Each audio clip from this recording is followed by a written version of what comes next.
Thinking of getting a 3D printer at home, whether it's for hobbies, repairs, running a small business, or just, pure curiosity, home 3D printing is more powerful and accessible than ever before.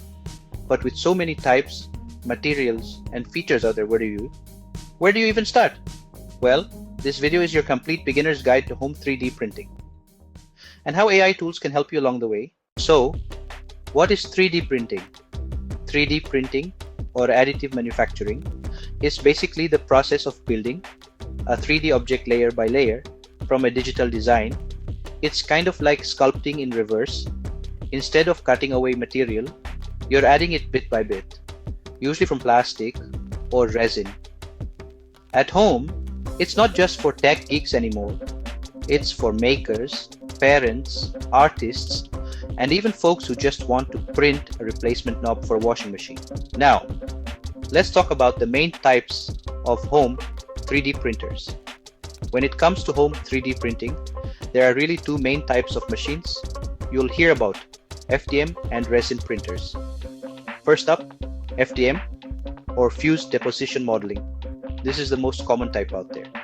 It works by melting plastic filament and laying it down one thin layer at a time to build your model.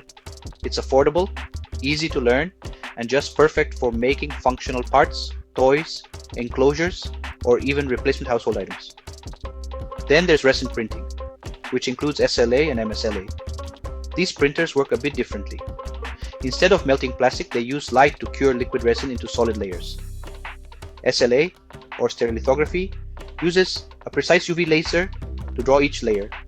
MSLA, or masked SLA, uses an LCD screen and UV light to flash an entire layer at once, making it faster and more common for home users. Resin printers create incredibly detailed, smooth models, ideal for miniatures, jewelry, or really anything that needs fine precision. But they do need more setup, cleanup, and safety gear, like gloves and good ventilation. If you're making toys, household tools, or cosplay parts, FDM might be perfect, but for jewelry, miniatures, or very fine detail, it is better to go for resin. So, what materials can you actually use? For FDM printers, you'll mostly use plastic-based filaments like PLA, PETG, and ABS. PLA is beginner-friendly, biodegradable, and low warping. PETG is stronger and more heat-resistant. ABS is durable, but honestly, a bit trickier to print. Resin, on the other hand, comes in lots of types: standard, flexible, even dental grade. But it's toxic if handled carelessly, so proper ventilation and gloves are a must. Wondering what happens to misprints or leftover filament? Good news, many popular materials like PLA can be composted or sent to specialized recyclers. Some hobbyists even melt down scraps with DIY filament recyclers to make fresh spools. And failed prints, they're brilliant for paint tests, mold making, or upcycling into keyrings and coasters. So home 3D printing doesn't have to mean plastic waste. Entry-level FDM printers start around $150 to $300. Resin printers are slightly more, and resin costs more to replace. Factor in tools, cleaning materials, and filament or resin refills. Maintenance: expect to level your bed, clean nozzles, and occasionally replace worn parts. It's not difficult, but it's not set and forget either. So, what about software? You'll need a slicer.